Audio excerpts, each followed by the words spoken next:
जय हिंद दोस्तों, स्वागत है आप सभी लोगों का एक बार फिर से तैयारी कर लो चैनल में। और आज की वीडियो में हम देखेंगे भक्ति काल के अंतर्गत संत काव्य और सूफी काव्य के बारे में। बात करते हैं दोस्तों संत कवियों में कौन कौन से कवि हैं जो प्रमुख हैं। तो यहाँ पे जो सबसे पहला नाम आता है वो है कबीर। एक चीज़ और इसमें पूछता है कि संत शब्द की व्युत्पत्ति कहाँ से होती है। तो इसकी जो व्युत्पत्ति है वो शांत से मानी गई है। और अब बात कर लेते हैं संत कवियों में प्रमुख हैं कबीर, जिनका समय है 1398 से लेकर के 1518 ईस्वी। इनकी रचनाएं हैं साखी, सबद, रामायणी। इनका संकलन धर्मदास जी ने बीजक नाम से किया है। दूसरे कवि हैं रैदास। 1398 से लेकर के 1448 ईस्वी इनका समय है। रविदास की बानी 40 पद इनके गुरु ग्रंथ साहिब में भी संकलित हैं। फिर है गुरु नानक। 1469 से लेकर के 1538 ईस्वी इनका समय है। इनकी रचनाएं हैं जपुजी, आशा दीवार, रहीरास, सोहिला। सिख संप्रदाय के प्रवर्तक इनके पद गुरु ग्रंथ साहिब में मिलते हैं। ये कौन है? गुरु नानक जी सिख संप्रदाय के प्रवर्तक हैं।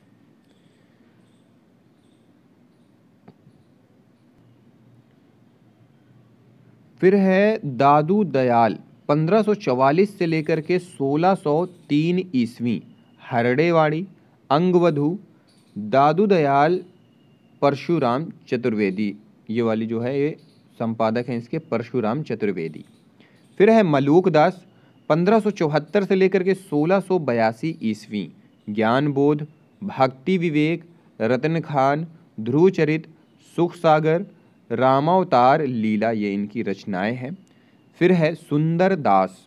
1596 से लेकर के 1689 ईस्वी, ज्ञान समुंद, सुंदर विलास, ये इनकी रचनाएं हैं। फिर है संतज्जब।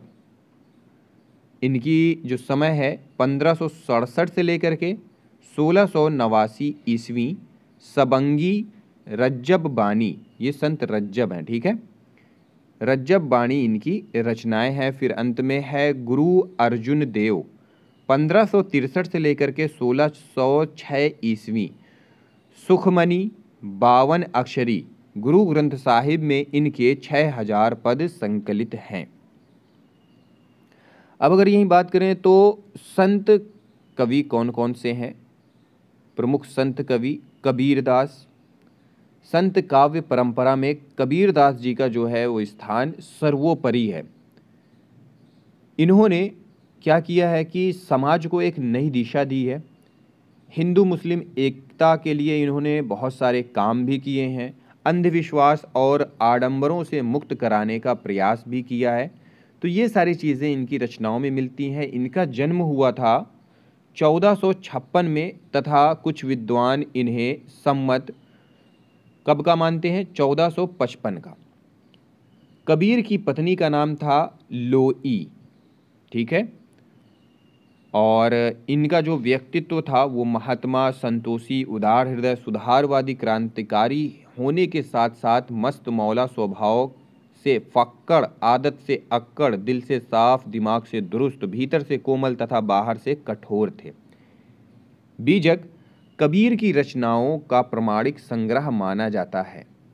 कबीर निराकारवादी तथा एकेश्वरवादी थे। कबीर पर जो प्रभाव था वो नाथपंथियों एवं रामानंद का बहुत अधिक प्रभाव था। ये जाति पात और ऊंच नीच के भेदभाव को नहीं मानते थे।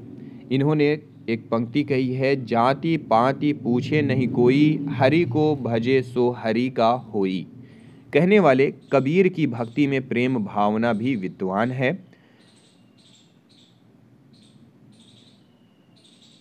फिर आगे है कि कबीर का योगदान क्या था। कबीर ने राजनीति, धार्मिक तथा सामाजिक सुधार के लिए बहुत सारा प्रयास किया और जो भक्ति आंदोलन में भी इनका प्रमुख योगदान था।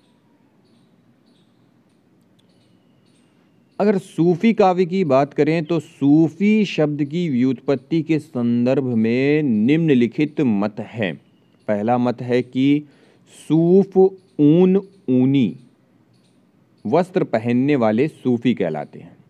सूफ ऊन को कहते हैं, या ऊन जैसे सूफ जो होता था ऊन को कहते थे, और ऊनी वस्त्र पहनने वालों को सूफी कहलाए।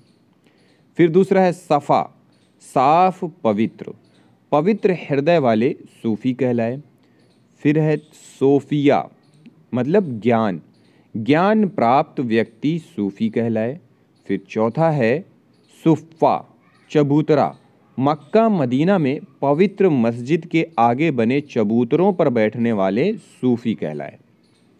तो ये था सूफी शब्द की व्युत्पत्ति के संदर्भ में निम्नलिखित मत।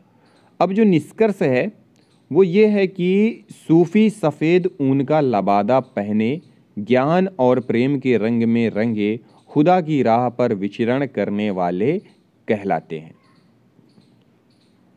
मुख्य सूफी कवि हैं मुल्ला दाऊद। मुल्ला दाऊद को सूफी काव्य परंपरा का अग्रणी एवं प्रवर्तक कवि कहा जाता है। चंदायन नाम से इनका एकमात्र ग्रंथ उपलब्ध है। इस ग्रंथ को लोर कहा जाता है। इसका रचना काल 14वीं शताब्दी के 70 के दशक का उत्तरार्ध माना जाता है। चंदायन की भाषा अवधी तथा शैली दोहा चौपाई है। फिर है कुतुबन। शेख बुरहान के शिष्य कुतुबन का समय 15वीं शताब्दी का अंतिम भाग माना जाता है। इनका मृगावती नाम से प्रेमाख्यानक ग्रंथ उपलब्ध है। इसकी शैली दोहा चौपाई तथा भाषा अवधी है। इसमें चंद्रनगर के राजा के राजकुमार और कंचनपुर के राजा की कन्या मृगावती के प्रेम की कथा का वर्णन है। इस ग्रंथ का आधार प्रचलित लोक कथा है। तो दोस्तों इसमें एक प्रश्न ये बना है कि निम्नलिखित में से किस ग्रंथ में चंद्रनगर के राजा के राजकुमार के बारे में वर्णन है? तो याद रखिएगा मृगावती में।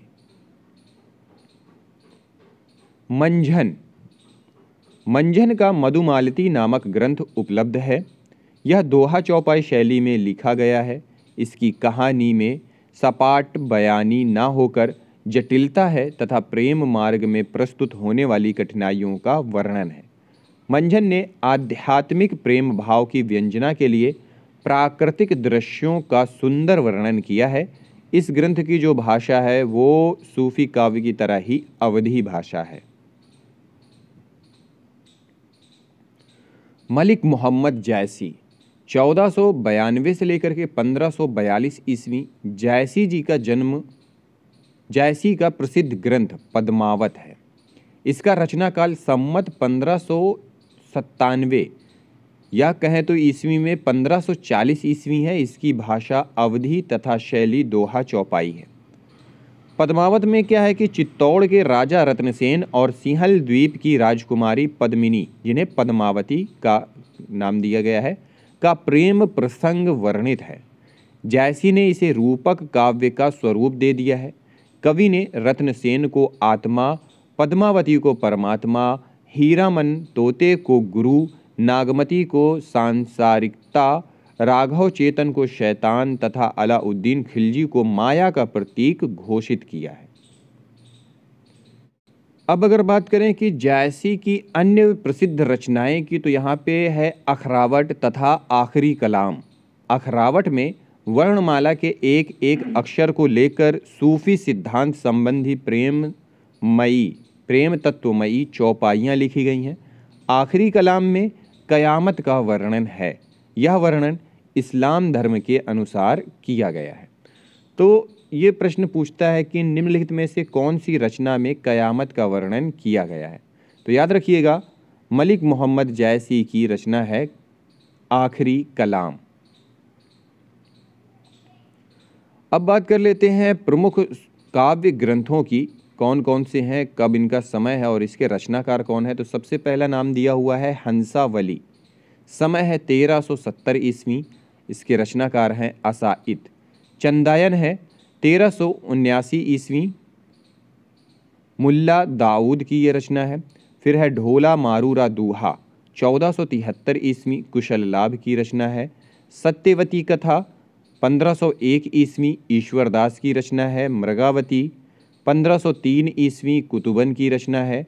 पद्मावत 1540 ईस्वी, जायसी की रचना है। मधुमालती 1545 ईस्वी, मंझन की रचना है। रूपमंजरी 1568 ईस्वी, नंददास इसके रचनाकार हैं। चित्रावली 1603 ईस्वी, उस्मान इसके रचनाकार हैं। फिर है ज्ञानदीप 1619 ईस्वी, शेख नवी इसके रचनाकार हैं। हंस जवाहिर का रचनाकाल नहीं है, इसके रचनाकार हैं कासिम शाह। अनुराग बांसुरी 1764 ईस्वी, रचनाकार हैं नूर मोहम्मद। इंद्रावती समय है 1744 ईस्वी, रचनाकार हैं नूर मोहम्मद। और अंत में दिया हुआ है कथा रूप मंजरी, समय तो नहीं दिया हुआ है, कवि दिए हुए हैं जान कवि। तो ये है दोस्तों प्रमुख सूफ़ी काव्य और उनके रचनाकार। अब अगर बात कर लेते हैं कि सूफ़ी काव्य की विशेषता क्या है, तो इसमें देखिए दोस्तों कुछ ही विशेषताएं हैं जो कि ज़्यादातर काव्यों में नहीं पाई जाती हैं। इनमें है तो यहाँ पे है कि हिंदू घरों में प्रचलित प्रेम कथाओं को काव्य का आधार बनाया गया है। खंडन मंडन का अभाव है। अवधी भाषा का प्रयोग है। दोहा चौपाई छंद रचना प्रबंधात्मक स्वरूप में है। लौकिक प्रेम के माध्यम से परलौकिक प्रेम की व्यंजना की गई है। मसनवी शैली का प्रयोग किया गया है।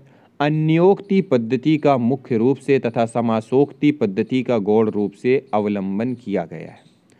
तो दोस्तों ये थी आज की वीडियो। अगली वीडियो में मिलते हैं अगले टॉपिक के साथ। इसी तरह से तैयारी कर लो के साथ तैयारी करते रहें। मिलते हैं अगली वीडियो में। इस वीडियो को देखने के लिए बहुत बहुत धन्यवाद।